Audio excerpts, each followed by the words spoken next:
So I think I've logged maybe like 2 weeks of consistent like weight training. Um, I have the bad habit of just like going all out with cardio and not really addressing strength, and also, fairly so, nutrition. So right now, this is a sort of like mini progress update, but really it just sort of serves as a before. Because by the time next year, this time next year, I would like to be far more fit than this, you know? I don't know how much more fit, but fit. And the objective is not necessarily body composition, like aesthetics. Not to say that I'm not driven toward that, of course I am.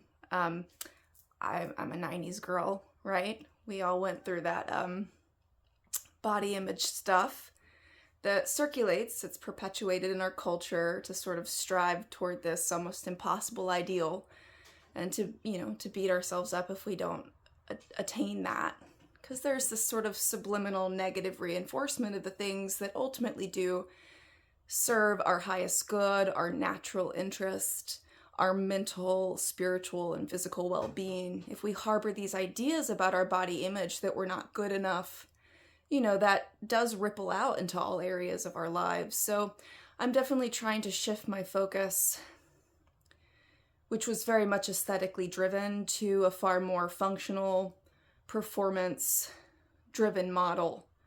And then whatever comes as a result of that is just, eye candy or whatever. The only thing maybe I really care about is that right there. So I might just prioritize that like a lot. And that's okay, because once I get that down, then I just won't care about it or think about it anymore. But this is where I'm at right now. I can definitely feel a huge difference in my body. And I do see a tiny bit of difference. I always put on muscle pretty quickly when I was younger. I have a lot of testosterone naturally. So, it could be a plus or a minus. Anyway, here we go.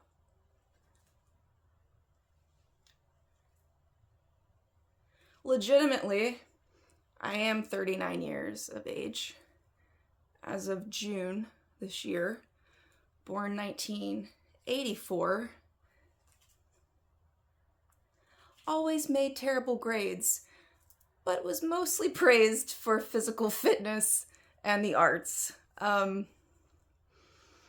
But really, I didn't push myself at all physically early on. I would try to avoid, going out onto the field. I always wanted to be benched. I always wanted the tournament to be over. I didn't really invest. I didn't have like an attachment to winning. I just wanted to, I don't know. It was just very insecurity driven. And I never really felt like I could compare to other people my age with my aerobic capacity. I always had a difficult time with running. And I thought, well, I'm a terrible runner, then it doesn't really matter. I can sprint, sure, for softball, that's great. But I don't have any endurance, and it used to make me feel like I would fall over and die. So I did internalize a lot of insecurity about that. And I thought, well, I'll never be as fit, as my classmates who can run a 4-minute mile or something. And I internalized that and just sort of went with it and never pushed myself, because I thought it was impossible to do so. I just thought I would always never compare to other people, which is also a maladaptive way of thinking, right? Yes.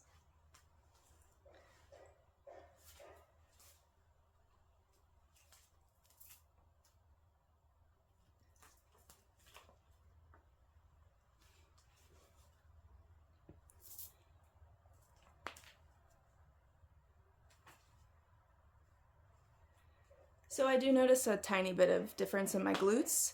I can definitely feel it in my glutes. But certainly there's just a tiny bit of, at least aesthetically, you can see a tiny bit of volume increase. And I don't really know if that's legitimate or not.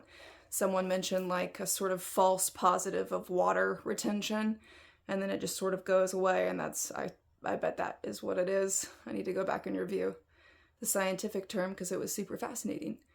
It's probably what it is, maybe not. But I know genetically I'm built to have a very big butt. I have very short Neanderthal legs.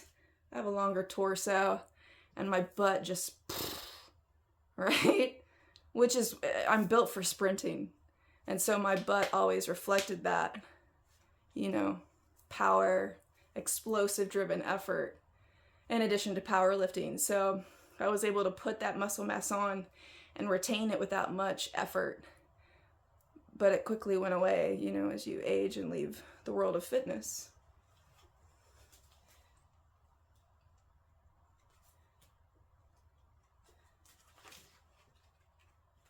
Banana leaf in my face. Yeah, tiny little calves. I don't know what's going on with that. And I always looked at other women and I was like, I want their body. No, you can't do that. Be happy with yours. Do the best you can with it because everybody is unique and beautiful. And so that's what I have to keep drilling. Just as much as physical fitness is important to me, mental, emotional fitness and wellness is equally so. And so I'm trying to change the way I think as well as the way I perform. And if that ripples out into the way that I look, if that improves, then that's just a benefit.